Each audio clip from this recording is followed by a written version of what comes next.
결코 잊지 말아야 할 역사가 있습니다. 나라를 팔아먹은 친일 매국노의 반민족 행위, 찢기고 밟히고 쓰러지고 창살 없는 감옥을 견뎌왔던 우리의 아픈 역사. 하지만 고통스러워도 기억해야 합니다. 다시는 빼앗기지 않기 위해 기록해야 합니다. 민족문제연구소가 식민지 역사박물관을 만듭니다. 한성의 역사관, 진실의 역사관, 식민지 역사박물관 건립에 시민 여러분의 힘을 보태주십시오.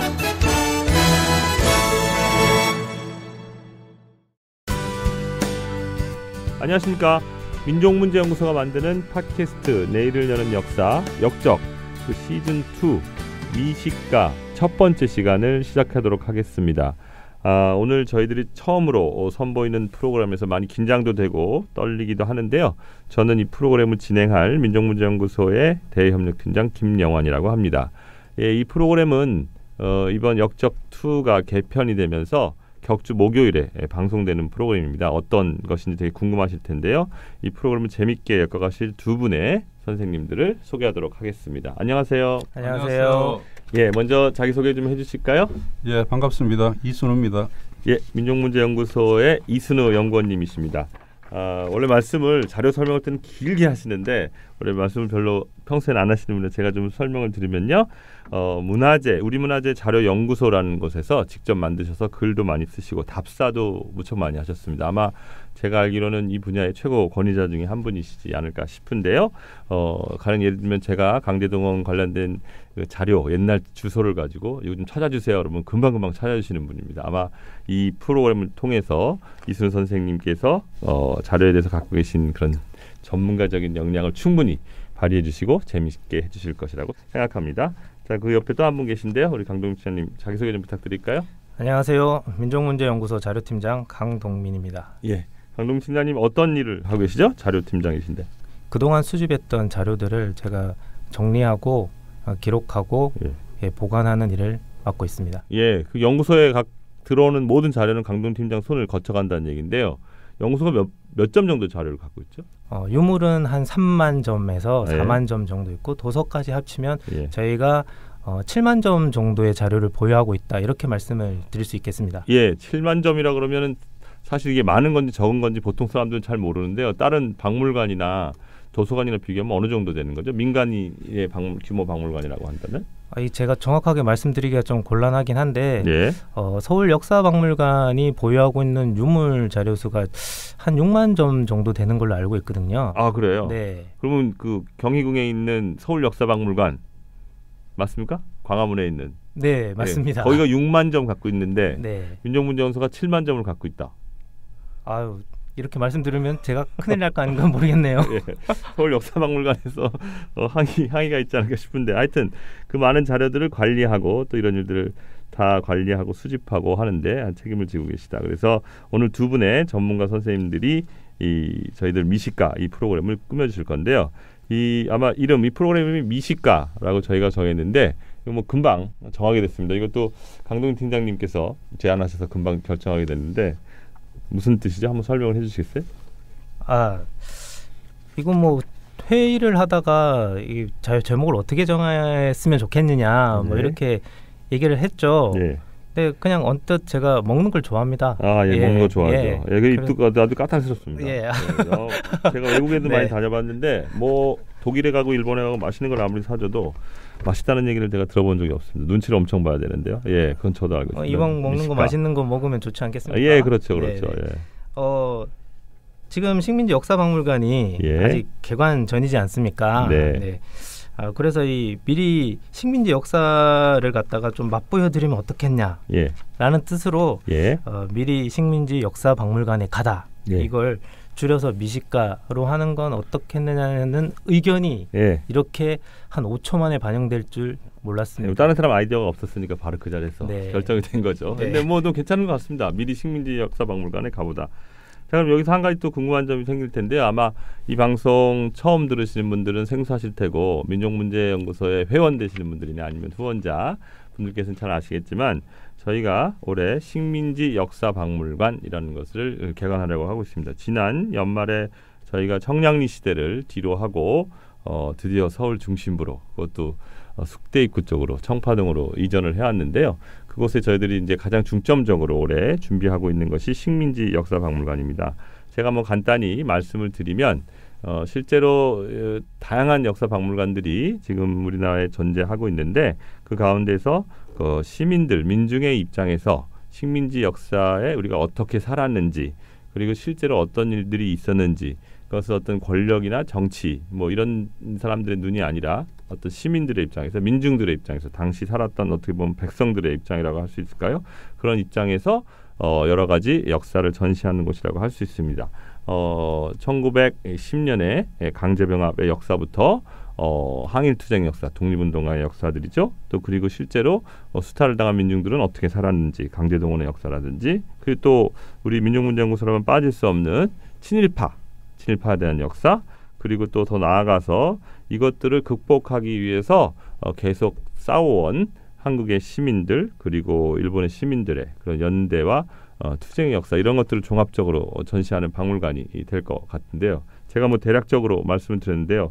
일단 개관을 하시면 와보시면 좋을 거라고 생각이 듭니다. 아마 서울에서 가장 명소가 되는 새로운 국제적인 명소가 될 것이라고 저는 자부하는데 이 역사가 만드는데 가장 지금까지 기여를 많이 하신 이 부동산 땅을 구하느라고 엄청나게 고생하신 우리 감동민 팀장님께서 좀 보충을 해주시겠어요? 제가 자료팀장을 맡고 있다가 어쩌다 보니 또 이렇게 부동산 담당까지 하게 됐어요. 그래서 평소에 안 입는 양복도 입고 다니고 그랬죠? 예. 왜 제가 그냥 평소에 평상복을 입고 다니니까 이 부동산 업계에 계신 분들이 조막손으로 알고 별로 제 얼굴을 쳐다보진 않더라고요. 그래서 평소에 안 입던 양복까지 입고 다녔는데요. 말이 나온 김에 이제 식민지 역사박물관 개황 4강에 대해서 제가 좀 말씀을 드릴게요. 저희가 작년 12월 15일에 청량리 금은빌딩에서 이제 짐을 꾸려서 청파동으로 이사를 했습니다. 뭐 사실 이사를 하면 이 건물 이곳저곳 손볼 게 아주 많아요. 그런데 참 안타깝게도 올겨울이 또 유난히 추웠지 않습니까? 무척 추웠죠. 이사한 날 눈도 오고. 이게 이사하는 내내 너무 추워가지고요. 다행히도 이제 3월 달에는 날이 풀려가지고 공사를 이제 막 시작을 했습니다. 시작을 했습니다. 그래서 불필요한 시설물 철거도 좀 하고 사무공간, 연구공간도 이제 완벽하진 않아도 이제 그래도 이제 모양을 또 갖추었고요. 또 크지는 않지만 5층에 강의 공간하고 세미나 공간도 준비를 했습니다. 근데 이 참 가장 중요한 저희 전시관이 공사가 진행을 하지 못하고 있어요 지금. 아이고 큰일이네요. 기획을 열심히 하고 지금 준비는 하고 있는데 예산이 참 부족합니다. 뭘 하든지 하여튼 돈이 문제죠. 그럼요. 그래서 이 여름이 되기 전에 좀 박물관 개관을 해야 되겠는데 청취하시는 분들이 좀 관심을 더 많이 보여주셨으면 좋겠네요. 그럼 뭐 지금 그러면 전시나 기획이나 구상 이 정도는 어느 정도 거의 다 완성이 된 상태죠. 그리고 공사만 하면 막 언제든지 바로 세울 수 있는 건데. 그럼요. 돈이 없어서 못하는 건가요? 그러니까 그런 건 아니죠. 뭐 빚이라도 지금 내야 되죠. 뭐 이미 빚이 있긴 하겠지만 빚을 내서 올해 안에 개관을 할 목표로 준비를 하고 있습니다. 이 식민지 역사관을 위해서 많은 분들이 사실은 후원을 해주셨고 이 역사관의 특징은 다른 데와 달리 시민들의 모금으로 또 친일인명사전이라든지 이런 것들을 사주신 후원금으로 100% 이루어지는 박물관이라고 했습니다. 앞으로 프로그램 진행하면서 더 자세히 설명을 드리도록 하겠습니다. 이순 선생님 너무 조용히 계셨는데요. 최고로 앞으로 이제 자료 설명을 많이 해주실 텐데 제가 알기로는 선생님 이 우리문화재 자료연구소라는 곳에서 한 몇 년 정도 이렇게 활동을 하셨습니까? 그러니까 어떤 활동을 주로 하셨는지 좀 소개를 해주시겠어요? 저도 그런 관련 활동 한 20여 년 정도는 한 것 같은데요. 일단 제가 초창기에는 그 일제강점기 때에 그 순환을 겪었던 뭐 우리나라 여러 중요한 문화재들 있지 않습니까? 뭐 그런 거에 대한 연역이랄까 이런 쪽에 이제 관심이 생겨서 그 하나하나의 어떤 그 내막들을 좀 이렇게 추적하는 그런 뭐 작업이나 활동을 좀 했었고요. 그러다 보니까 자연스럽게 이제 뭐 기초 자료가 다 일제강점기 때 뭐 기본 자료들과 이렇게 같이 겹치는 부분이 있어서 그러다 보니까 그 전에 이제 제가 이렇게 뭐 자세하게 눈여겨 보지 않았던 여러 가지 주제들 또 우리가 잘 모르고 있었거나 우리가 또는 뭐 잘못 알고 있는 이런 내용들이 이제 곧잘 있더라고요. 그래서 이제 그런 것들을 이제 기회가 날 때마다 뭐 이렇게 글로 쓴다거나 아니면 뭐 현장 답사를 할 때 이제 안내를 해드린다거나 예. 뭐 이런 식으로 활동을 주로 해왔었죠. 예, 그게 한 20여 년. 예, 뭐 저는 그 정도는 되는 것 같습니다. 선생님 원래 전공은 역사학이 아니시잖아요. 예, 전혀 아니죠. 아니고요. 전공은 뭘 하셨습니까? 예, 저는 원래 이제 대학 때는 정치외교학과 정치외교 예. 아주 의외네요. 예. 전혀 정치외교 무관한 삶을 살고 있습니다. 예, 왜 정치가 되시려고 가신 겁니까? 아니면 뭐 점수에 맞춰서 가신 겁니까? 그 정도 소양이 있지는 않고요. 뭐 정치가 꼭 소양이 필요한 직업은 아닌 것 같은데, 예, 그렇지는 않고 중간에 이제 어쨌든 뭐 일반적인 직장 생활을 뭐 또 한 10여 년 했었고요. 예, 하다가. 그때 이제 중간에 그 짬이 날 때마다 이제 그 뭐랄까 그 문화재 답사, 뭐 문화 답사 이런 쪽에 취향이 생겨서 취미로 시작하신 거예요. 그러니까? 그렇죠. 그러다가 이제 뭐 혼자 아름아름으로 뭐 국회도서관 또 곧잘 찾아가게 됐었고요. 그러다가 오늘날 지금 이 자리에 있게 된 것 같습니다. 제가 알기로는 이수 선생님하고 답사를 한번 가게 되면은 진행이 안 된다 그러더라고요. 설명을 너무 길게 하셔가지고 제가 평소에 이수 선생님하고 가끔 이렇게 식사 같은 거 같이 할 때가 있는데. 옆에 앉으셔도 제가 말을 걸기 전에 절대로 아무 말도 안 하셔가지고 그럴 때가 있는데 답사를 가시면 하여튼 진행이 안 된다고 할 정도로 아주 해박한 답사지식을 갖고 계신 걸 알고 있는데 말주변이 좀 없는 편입니다. 말주변이 없으신지 한번 이번 프로그램을 통해서 한번 확인을 해보도록 하겠습니다. 그 가운데 한 가지만 더 제가 소개를 좀 드리고 싶은데요. 작년에 저희 그 민족문제연구소에서 이순 선생님께서 발굴을 하셨죠, 그죠? 이준열사 생가터인가요? 집터, 사실은 집터를 발굴을 하신 걸로 가지고 그거 잠깐만 좀 설명을 해주시겠어요? 그러니까 말하자면 그 헤이그 특사를 가는 그 출발점이 됐던 바로 그 집이거든요. 이제 그 최근까지도 그 집이 안국동 언저리에 있다라는 정도만 이제 파악하고 있는 상태였는데 구체적으로 이제 지번까지 확인을 할 수가 있었거든요. 그래서 이제 그걸 계기로 해서 연구소가 이제 주관이 돼서 서울시에다가 그 표석 설치를 이제 청원을 올렸죠. 그래서 이제 그게 승인을 받아서 그 작년에 뭐 아시다시피 그 표석 제마까지 해서 정확히 위치가 어디쯤이죠? 그러니까 안국동인데요. 뭐 좀 그 앞에 큰 거라면 그 종로경찰서를 기억하시면 될 것 같아요. 종로경찰서 바로 건너편 정도로 생각하시면 됩니다. 제가 부충두서 말씀드리면 종로경찰서 건너편에 상호는 알 수 없지만 엄청 맛있는 빵집이 하나 있습니다. 그죠? 빵집 바로 옆에 있죠. 빵집 그게 재밌게도 그 주소 지번을 쓰고 있거든요. 제 기억으로 153번쯤 그러는데요. 그래서 아마 상호가 153인가 그럴 겁니다. 그렇죠. 빵집이 그 번지수를 쓰고 있죠. 빵집 주인이 거기 이준열사 집터라는 거 아나요? 글쎄 그까지 모르겠습니다. 그러니까 그 빵집 포함해서 바로 옆에 있는 해영 그 회관이라고요. 하는 그거 그 구역에 같이 이렇게 걸쳐 있는 부분이거든요. 그래서 선생님 손을 거치면 앞으로도 찾아낼 수 있는 자료나 문화재 이런 것들이 엄청 많겠네요. 그러니까 뭐 혹시라도 뭐 어느 정도의 그러니까 내용까지 파악하고 있지만 단서가 풀리지 않는다 그러면은 저한테 혹시 연락이 해주시면 연락이 너무 많이 오시면 곤란하죠. 자, 그러면 이제 본론으로 들어가서 오늘 그 첫 번째 시간에 관한 이야기를 시작하도록 하겠습니다.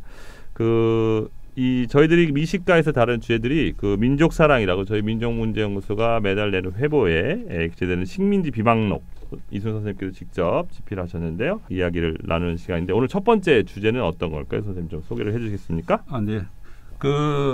제가 지금 하고 있는 이 방송이 이제 처음 공개되는 날이 뭐 4월 5일이라고 그렇게 말씀하시더라고요. 그러니까 4월 5일 하면은 뭐 바로 또 연상이 되는 게 또 식목일이지 않습니까? 그렇죠. 식목일이죠. 식목일 뭐 하여튼 그런 식목일에 이게 어떤 식으로 해서 그게 생겨났는지 식목일 기원에 대한 어떤 이야기를 가지고 우리 일제강점기에 대한 이야기를 좀 풀어볼까 합니다.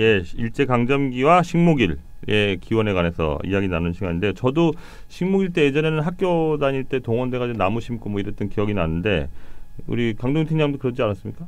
네, 뭐 저도 국민학교 때 아니죠. 국민학교 나왔습니까? 되게 젊어 보이시는데. 네. 초등학교 때. 소학교가 아닌 게 다행입니다. 소학교가 아닌 게 다행입니다. 네. 초등학교 때 학교에서 나무 심기 했던 기억이 나는데요. 뭐 부산에서 저는 학교를 다녔는데 식목일이 그때 휴일이었거든요. 그렇죠. 네. 뭐 학교에서 화분이나 뭐 씨앗을 갖다가 가지고 와서 하단에 이렇게 한 심으라고 뭐 얘기를 하면서 뭐 공휴일에 이런 걸 해야 되나 뭐 이러는데 짜증나는 얘기죠. 노는 날인데 왜 와서 나무 심으라 그러냐. 그런 얘기했던 기억이 나는데 이게 사실은 그 식목일이 언제 생겼는지 그런 거에 대해서 한번 생각해본 적이 없는 것 같은데요. 임 선생님 그 비망록에 쓰셨는데 그 유래에 대해서 간단하게 좀 말씀을 그 이야기 좀 풀어볼까요?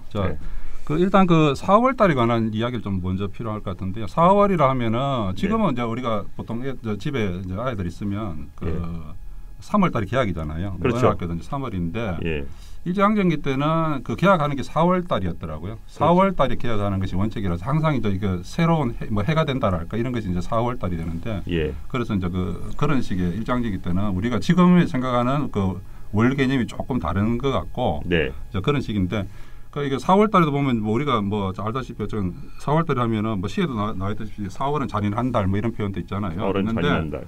여러 가지 사건들이 많죠. 뭐 멀리 4.3 사건도 있었고. 그렇죠. 올해 70주년이죠. 그다음에 또 뭐 4.19 이런 것은 뭐 대표적일 거고. 그다음 뭐 가까이는 뭐 세월호도 4월 달에 그렇죠. 뭐 일어나고 뭐 이런저런 적이 많지 않습니까? 그리고 또 이게 사실은 확인해 보니까 이런저런 또 기념일들이 4월 달에 있는 것이 꽤 있더라고요. 그래서 그거 그런 것들을 한번 또 대충 살펴보면은 짚어주시죠. 네, 뭐 기념일 대해서 뭐 자료를 좀 찾아봤거든요.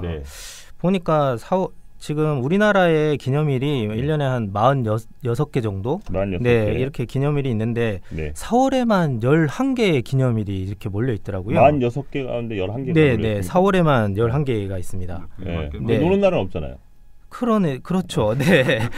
보니까 4월 달에 제가 뭐 대표적인 기념일을 좀 말씀을 드리면 금방 말씀하셨던 것처럼 4.3 희생자 추념일 4월 3일이죠. 4.3. 네. 식목일은 뭐 4월 5일이고 네, 또 4월 13일이 대한민국 임시정부 수립 기념일입니다. 임시정부 수립 기념일. 내년에 100주년이죠. 그죠? 네. 또 4.19 혁명 기념일이 있고요. 4.19. 네. 뭐 장애인의 날, 과학의 날, 정보통신의 날 아주 많아요. 많네요. 네. 그런데 하나도 안 놀더군요. 네. 노는 날은 많으면 많을수록 좋은 건데요. 저희 같은 사람 입장에서는 너무하네요, 그죠? 중요한 거죠. 그리고 이제 여기 뭐 우리가 지금 말씀하신 대로 그 기념일 여기서 말 기념일이라는 거는 정부에서 이제 공인된 기념일을 이야기하는 거죠. 그렇지 않더라도 제가 어릴 때는 기억나는 게 4월달 하면 그래도 첫날이 만우절이잖아요. 만우절이죠. 만우절이니까 4월달 하면 이제 빼놓을 수 없는 또 그게 이제 그 전날 이제 뭘 또 준비를 해야 되나 뭐 이런 고민도 하고.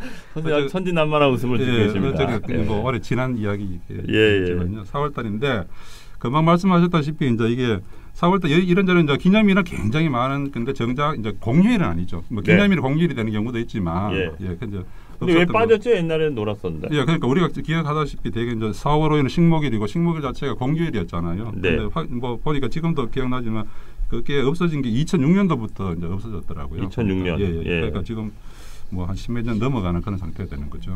주 5일 근무제가 되고 그러면서 사실 우리나라가 OECD 국가 중에 그 일하는 시간이 제일 긴 나라 중에 하나인데 노는 날은 많으면 많을수록 좋은데요, 그죠? 식목일 날 나오는 그건 뭐 기꺼이 동의할 수 있는 부분인데요. 그러니까 식목일이 사실 뭐 이렇게 없어졌다랄까는 금방 말씀하신 그런 맥락이 분명히 있고요.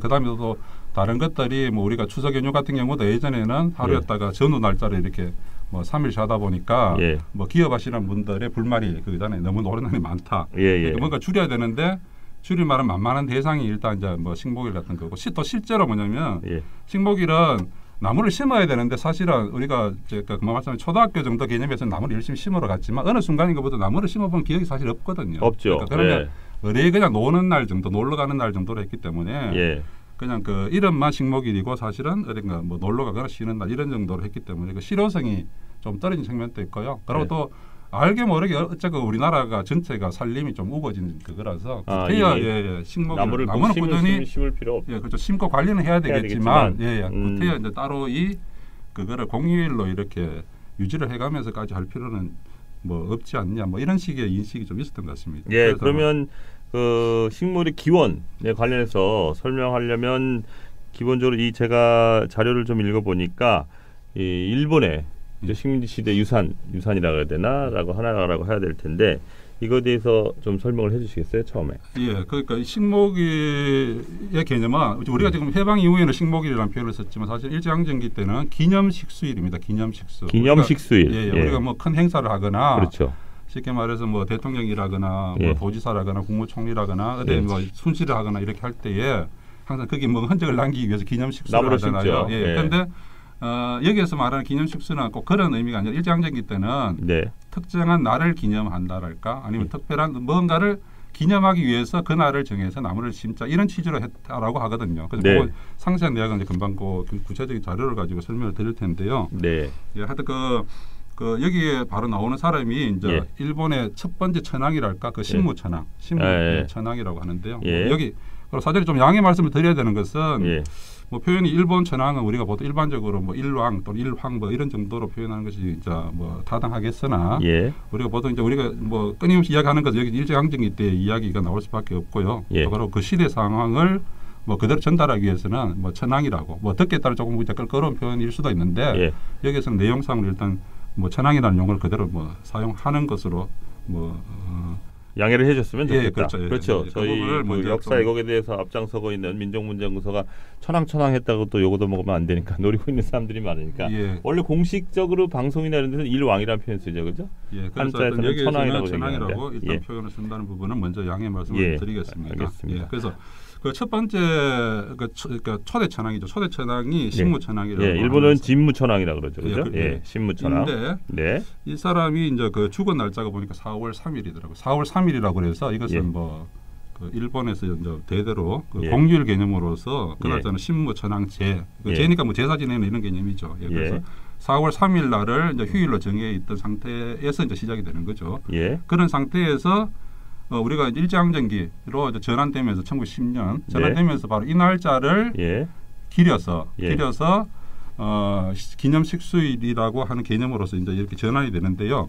이것이 이제 어떤 맥락에서 그것이 전환된다 하는 것은 뭐 구체적인 이제 그 자료를 말씀드리면은 그 1933년도에 나온 뭐 그러니까 조선살림회라고 하는 이제 단체가 있는데 여기서 보면 조선 임업 일지 뭐 이런 그 책이 있더라고요. 여기 조선 임업 일지. 일지라는 거 여기서 이제 방송 들으시는 분들은 뭐 매일매일 적는 일지라고 이제 생각하실 수가 있겠지만 그게 아니라 한자가 그 조금 약간 다른 표현인데 우리가 뭐 에피소드랄까 여러 이야기라는 그런 의미거든요. 이야기할 때 일지요. 일지라는 그런 식인데 이 책에 보면 그 기념식수의 창설 유래 이런 식 글이 나오거든요. 그리고 이 글을 쓴 사람이 이제 사이토 오토사쿠인데 사이토는 뭐 총독으로서 유명한 사람인데 성만 같은 거예요. 별개의 인물입니다. 그 사이토 총독의 사이토가 아니고 성은 같지만 뭐 별개의 인물인데 사이토 오토사쿠라고 하는 사람이에요. 이 사람은 뒤에 뭐 다시 반복해서 나오겠지만 굉장히 의미심장한 인물로 저는 이제 판단을 하고 있는데 어떤 의미에서 그렇죠? 왜 그러냐면 이 사람이 바로 이제 어쨌든 말씀드리려는 기념식수일의 창설자 그 아이디어를 처음 이제 내서 제공했던 사람이고 기념식수일을 만든 사람, 아이디어를 낸 사람. 총독부 관리인데요. 어떤 식의 위상이었냐면은. 1910년 초반부터 식상국이라고 하는 것은 이제 총독부의 기구잖아요. 기구 중에 하나인 식상국. 산림과장이면서 산림과장. 그다음에 이제 또 중요한 것이 영림창이라고 하는 게 있습니다. 영림창. 영림창이라고 하는 것은 우리 압록강 유역에 일본 사람들 특히 일본 군대 러일 전쟁 때 와서 보니까 압록강 두만강 유역에 산림이 울창하다. 그래서 이 나무를 뭔가 이렇게 개발해서 자기 군용으로 전환한다거나 자기 어떤 그 뭐 산업의 기반으로 활용하기 위해서요. 그것을 이제 확보하려는 기구를 만든 게 영림창이거든요. 바로 그 기구의 수장이었습니다. 영림창의 수장이었다. 수장이었기 때문에 바로 그 산림수탈. 산림수탈의 어떤 뭐 아주 주범이라면 주범인 사람인데요. 산림수탈의 주범. 이 사람은 이제 혹 가다가 보면은 일부 분들은 약간 좀 이게 다른 의미로서 이렇게 받아들이는 분들이 있더라고요. 어떤 의미로요? 그 뒤에 이제 나오는 뒤에 차차 말씀을 드리겠습니다. 드리는데 이 사람이 그 내용을 정리한 책 이제 일단 내용이라 보니까 뭐 본인 그 기념일을 만든 사람이 직접 이제 정리한 내용이니까요. 뭐 정확하게 어떤 맥락에서 만들어졌다 하는 그것이 이제 표현이 되니까요. 이 부분을 그 강 팀장께서 조금 읽어주시면 좋겠습니다. 네, 이런 말을 했네요. 네, 한국 민중이 식수를 천하게 여기고 꺼려, 나무 심는 것을 천하게 여기고 꺼려서 치산의 실행을 진척시키는데 큰 장애를 경험했으나 한국 황제의 친수식 거행은 이러한 나쁜 풍습을 타파하기 위해 유력한 제1석이었으면 말할 필요도 없지만 하고요. 또 명치 43년, 1910년 병합이죠.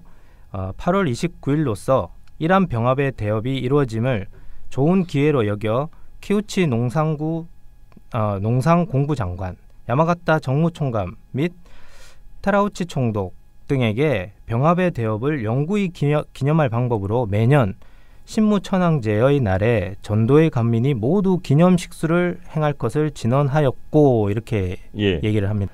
한국 황제 친수식이라고 하면 황제가 직접 나무를 심는 건가요? 직접 나무를 심었던 일이 한 번 예. 있었죠. 그렇죠. 기본적인 인식이 그러니까 한국에 와 보니까 예. 산이 일단 민둥산이라는 거죠. 예. 나무도 별로 없고 관리도 하지 않고 이러니까 예. 이제 그것을 뭔가 이렇게 일본 사람이 시각해서 이거를 나쁜 풍습을 새로 이제 고쳐주겠다. 이런 고쳐주겠다. 거만한 자세네요. 예, 겸하여 예. 뒷구절을 보시면 뒷구절이 중요하죠. 예, 그렇죠. 여기서 보면 바로 그 일한 병합의 대업이 이루어짐을 기회로 해서 좋은 기회로 삼아서 예. 이것을 어떻게 됩니까?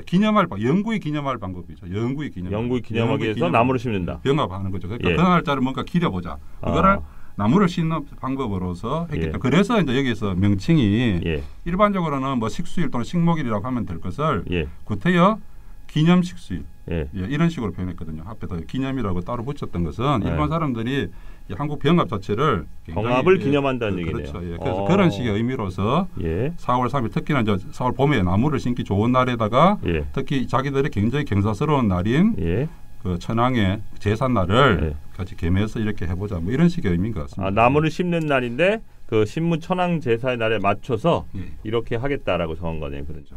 그러면 정리해서 말씀을 드리면 4월 3일이 그러니까 일본을 소위 말하는 신무 천황 첫 번째 천황이라고 하는 거죠. 신무 천황의 제삿날인데 그날에 맞추어서 실제로는 1910년 8월 29일에 한일 강제병합을 기념하기 위해서 기념 식수일로 제정한 것이 식목일의 유래다. 이렇게 말씀을 드려도 될까요? 예, 그렇죠. 그러니까 식민지를 만든 거를 영원히 기념하기 위해서 나무를 심는다. 이거 참 씁쓸한 얘기인데요.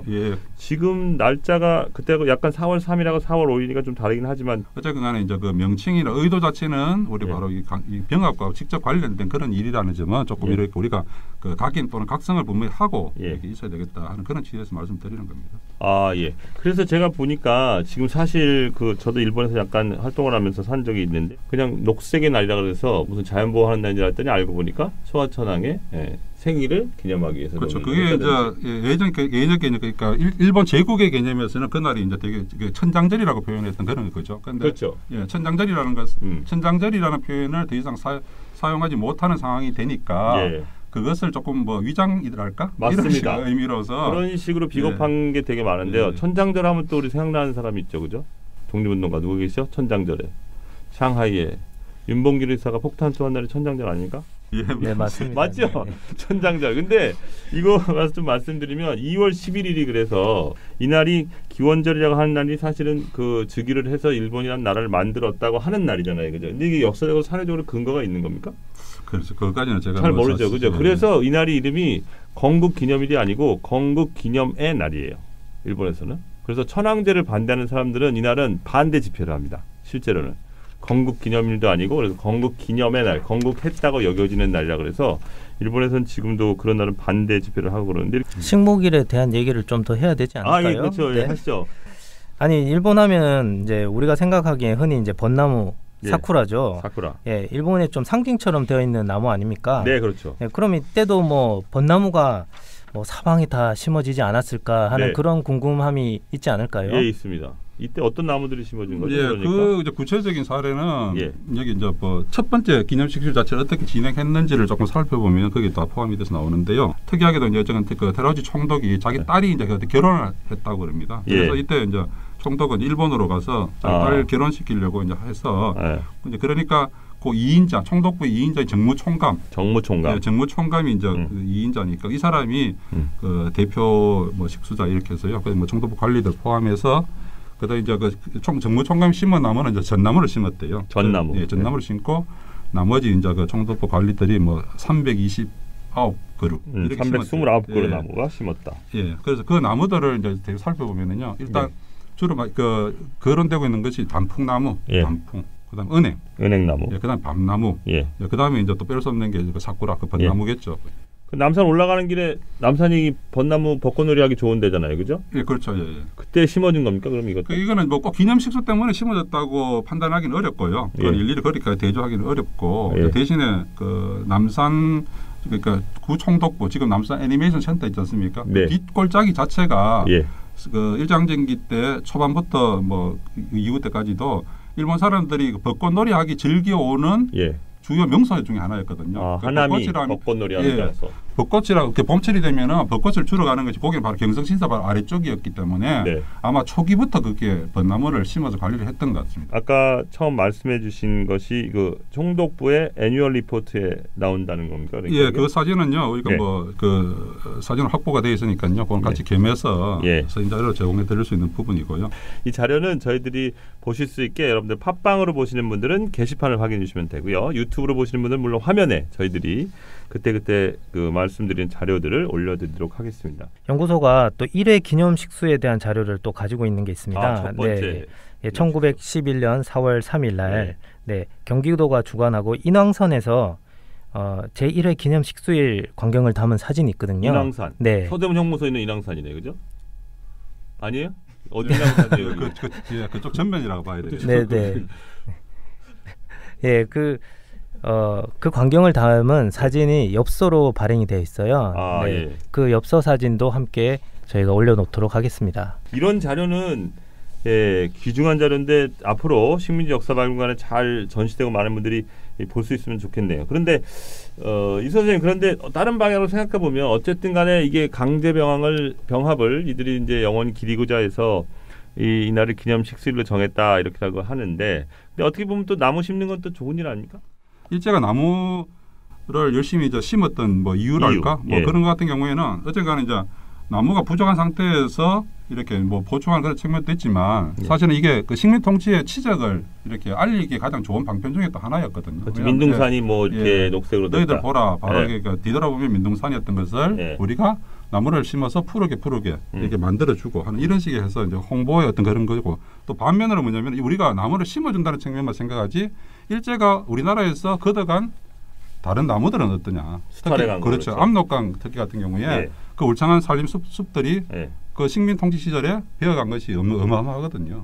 아까 영림청 얘기하신 그렇죠. 그런 측면으로 이제 같이 이렇게 이제 생각해야 되는 측면이 있고요. 그래서 이것도 그래서 보면은 특히나 이제 홍보용으로 많이 이제 사용할 측면이 있는데 여기서 하나 보면은 해마다 이제 일장일기 신문 같은 경우 대표적으로 매일신보라고 하는 신문 자료가 있잖아요. 여기 보면 이제 해마다 4월 3일이 되면 총독 주관하에 그다음 총독과 정무총감 그리고 이제 일본 군대의 최고 사령관이 있던 조선군 사령관 뭐 대개 보면 그렇게 한 세 사람이 같이 이렇게 등장을 하거든요. 그렇게 되면 특정 공간을 계속 이렇게 이제 나무 심기 장소를 정해서 하는 경우도 있고 또 해마다 조금씩 변경해서 하기도 하는데요. 그렇게 되면 그 기념 행사 자체를 신문으로 사진을 이렇게 찍는 거죠. 그러면 4월 4일자 신문에 매일신보에 보면은 반드시 그 사진이 또 등장하는 거죠. 4월 4일 그렇게 하면서 이제 식수하는 거에 대해서 뭐 강조도 하면서 그 총독의 치적을 이렇게 이제 과시하는 그런 용도로 되어 있고요. 1928년도인데요. 이때는 또 특이하게도 경복궁 안에서 경복궁 안에서는 왜 했냐면 1926년도에 이제 이렇게 총독부 청사를 남산에 있던 것을 새로운 청사를 지어서 경복궁을 옮겨가잖아요. 그러니까 이제 그거 바로 이듬해 이런 개념이니까 아마도 그걸 기회로 해서 그러니까 다른 쪽에 하는 것이 아니라 오히려 경복궁 안에 나무를 심을 대상 사실 아니잖아요. 아니죠, 그렇죠. 경복궁에. 그러니까 거기 안에서도 이렇게 행사를 했던 기억이 있고 이때 바로 여기도 그 심은 수종을 보니까 사쿠라, 그다음에 단풍 이런 것이 이제 주된 수종이더라고요. 1926년 그 반도의 칠옥에 수록된 그 기념 식수일 광경이 있습니다. 거기는 이제 효창원을 중심으로 해서 그 효창원 묘역이 조림지로 이렇게 변하고 있는 장면이 나오는데요. 식민지 역사박물관이 또 이 근처에 있지 않습니까? 바로 옆이죠. 네, 이것에 대해서도 좀 얘기를 해주셔야 될 것 같아요. 효창원 같은 경우에는 원래 이제 청일 전쟁 때부터 일본 군대 주둔지랄까 이런 식 공간이기 때문에 일본 사람들이 굉장히 조금 그 신성시했던 이런 식의 공간의 의미가 좀 있고요. 효창원이. 그렇죠. 약간 효창원 자체를 한 게 아니라 효창원의 인근대나 포함해서 그러니까 자기들 유래가 깊은 이런 공간으로 인식을 많이 했었고요. 그 다음에 또 효창원에는 또 다른 기억 말씀드리겠지만 여기 안에다가 이제 일본 사람들이 골프장까지 만들어서 이렇게 활용하고 골프장이요? 골프장까지도 만들어서 사용했던 시절도 있었거든요. 그래서 이제 거기에서 이런 행사를 하면서 사실은 이렇게 능이라는 것 자체가 주변에 숲이 우거지면 좋긴 하지만 능 전체가 이렇게 나무 숲이 덮일 수 있는 공간 아니거든요. 그럼에도 불구하고 거기 빈 공간을 찾아서 이렇게 나무를 잔뜩 심고 있는 사진 자료도 있고 그러더라고요. 효창원 묘역에 대해서 얘기를 했으니까요. 여기서 좀 한 가지 짚고 넘어가야 할 것이 있습니다. 그 이순우 선생님께서 앞에 이제 조선 총독부 그 사이토라는 사람에 대해서 얘기를 했죠. 식림 정책을 주관하고 기념식 수일을 제정한 이 바로 사이토라는 사람. 산림가자. 네네. 이 사람이 묘비석이 우리나라에 있어요. 아, 이 사람 묘비석이 우리나라에 있습니까? 그 우리가 흔히 얘기하는 망우리 공동묘지라고 하죠. 그 망우리 공원에 이 사람 묘비석이 있습니다. 아, 성묘 많이 가는 망우리 공동묘지. 그 왜 그런 거죠? 그 사이토 같은 경우에는요, 의미심장하다고 말씀드렸잖아요. 그러니까 초기에 식민 초기에 바로 이게 이제 기념식술의 제정자이기도 할 뿐더러 바로 이제 산림 수탈의 어떤 주범이잖아요. 그 산림 과장 이후에 또 영림 창장까지도 했다고 그랬으니까 굉장히 총독부의 고위 관리인 거죠. 이 사람이 이제 1917년이니까 이제 퇴직을 하는데 퇴직한 이후에도 우리나라에 계속 그냥 머물렀다고 그러더라고요. 머무른 상태에서 여기서 이제 36년도에 가서 이제 세상을 뜨게 되는데 그때에 이제 그 미아리가 아니죠, 망우리? 망우리죠. 망우리 공동묘지가 이제 막 이제 그 사용하기 시작하던 그 무렵하고 비슷하게 걸치거든요. 그래서 이제 이렇게 일본 사람들이 우리나라 공동묘지를 자기 묘역으로 조사하는 경우가 있거든요. 그래서 지금 실제로 망우리 묘역 가면은 그 아사가와 다꾸미라고 하는 또 유명한 아사가와 다꾸미. 거기 묘역도 이제 망우리에 있고요. 이 사람 같은 경우에도 묘역이 있는데 이 사람은 화장을 했기 때문에요. 그 뭐 봉본 형태가 있는 건 아니고 이제 화장한 유골을 묘비석 아래에 두었다가 제가 이제 100% 확인한 건 아니지만 몇 년 전에 그 후손들이 그 유골을 가져갔다. 일본으로 가져가고 묘비석만 남아 있다라고 해서 그런데 실제로 묘비석은 뭐 언제든지 가시면 그 묘비석을 볼 수 있는 거죠. 그런데 이제 이 사람 같은 경우가 바로 문제가 되는 것이요. 뭐 지난해에도 약간 저 신문 언론지상에 논란이 되기는 했는데요. 뭐 어떤 분들이 이분이 바로 그 산림 식수 같은 거를 앞으로 조금 우리가 잠깐 거론했잖아요. 이게 좋은 일이 아닌가. 그래서 이제 뭐 특히 아카시아라든지 이런 식의 나무도 심게 하고 뭐 이렇게 해서 이 사람을 선한 일본인으로 간주를 해가지고요. 이 사람에 대해서 추모제를 한다는 거예요. 추모제를. 추모제를 뭐 하는 사이토 오토사쿠에. 사이토 오토사쿠를 이 사람의 그 추모제를 하면서 기리는 이런 식의 이제 하자고 하는 그 일부 분들이 좀 계신가 봐요. 어떤 분들입니까? 어떤 사람들이 그러는 하여튼 그런 분들이 이제 들어 계시는데 이것은 뭐 인식 자체가 올바르지 않다고 저는 생각합니다. 분명히 말씀드렸다시피 이 사람이 그 산림 자체만 이렇게 떼사는 것이 아니라 그 식민 통치의 어떤 전체적인 맥락에서 이 부분을 잘 살피고 읽어내야 될 것 같은데요. 어쨌건 거기 영림 창장을 하면서 특히나 왜 제가 하나 더 강조해서 말씀드리고 싶은 것은 바로 이 사람이 영림 창장을 할 때 영림 청장을 할 때 영림 창장이죠. 영림창입니까? 창입니다. 영림창.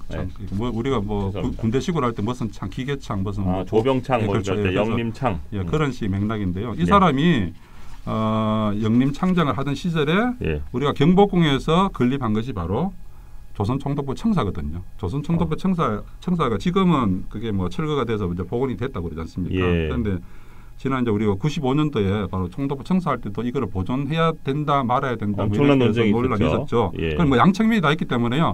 반드시 어느 쪽이 뭐 옳다 맞다라고 하기는 어렵지만 어쨌든 이제 그때 이제 논란이 됐던 것 중에 하나가 그 바로 그 신청사 아래쪽에 보면은요, 그 이제 기초 말뚝을 받기 위해서 영림창에서 공급한 그 압록강 유역에서 가지고 소나무 말뚝이 9,300그루, 9,300그루 이상이 되는 나무가 말뚝이 밖에 있었던 거예요. 실제로 그 말뚝을 박는 장면 사진도 자료도 남아 있고요. 이것을 이제 뽑아서 처리를 해야 되느냐 말아야 되느냐 그랬는데 결국은 그게 이제 그 현 상태로서 하지 못하고 그냥 그대로 남겨둔 채로 이렇게 복원을 한 거거든요. 지금 현재도 그런 경복 현재도 땅을 파보면 그 상태가 밑에 있는 거죠. 그러니까 이게 바로 전형적인 그 산림 수탈의 현장이나 그 증거물이거든요. 그러니까 이때 바로 이 나무를 공급한 영림창, 그 기관 영림창인데 그 영림창의 수장이 바로 이 당시에 했던 사람이 바로 사이토 이 사람이거든요. 그러니까 이런 사람을 뭐 기린다 추모한다 조금 말도 안 되는 그 저어불성설이라는 개념이 있는 거죠. 그러니까 그런 점에 대해서는 굉장히 뭐 극히 이렇게 뭐 그 조심을 해야 되는 부분이 아닌가 꼭 강조를 하고 싶은 부분입니다. 그러면 이게 해방 이후에는 말을 한 가지만 더 여쭤보겠는데 해방 이후에는 이게 어떻게 된 거죠? 식목일이라고 하는 게? 해방 이후에는요. 그러니까 뭐 자연스럽게 그 우리가 대개 보면 총독부 시절의 맥락이 그대로 이제 해방 이후에도 이어지는 경우가 뭐 다반사로 많이 있었지 않습니까? 그러니까 이제 그런 부분이니까 해방 이후에도 똑같은 날짜를 한 건 아니지만요. 결과적으로는 뭐 그 맥락을 그냥 그대로 이었다랄까 그런 측면으로 연결된 거죠. 그래서 4월 3일이 뭐 4월 5일 정도로 전환이 됐는데 그것도 이제 여러 가지 변천사를 조금 축약을 해보면요. 하여튼 뭐 해방 직후에 그러니까 46년도에는 4월 1일을 정했더라고요. 4월 1일. 예. 네. 그것도 뭐 일률적으로 이렇게 계속 4월 5일이었던 게 아니라 해방 직후에는 46년도니까 이거는 해방 기념으로서 해방 기념으로서 이제 자연스럽게 그 식목일이었던 그의 그 징검다리를 놓았다랄까 이렇게 했고요.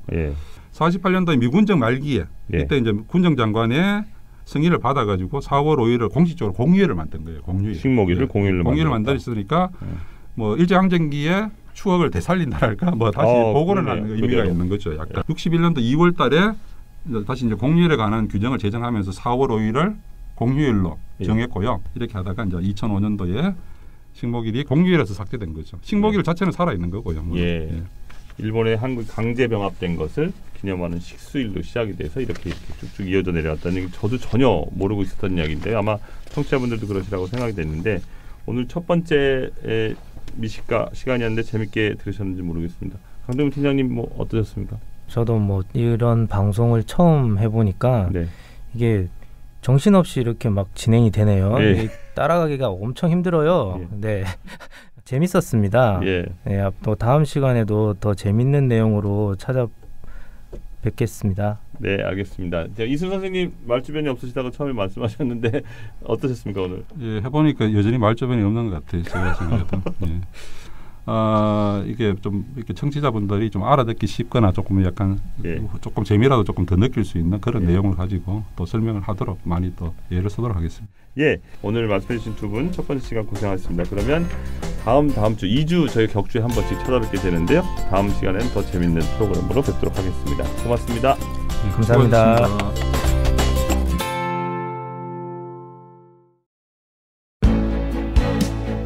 연구와 실천 두 바퀴로 달려온 26년 시민의 힘으로 친일인명사전을 만들었듯이 촛불 시민 정신으로 역사적폐를 청산하겠습니다. 인권, 평화, 미래를 생각하는 역사행동 민족문제연구소의 회원이 되어주세요. 작은 힘이 모여 역사를 움직입니다.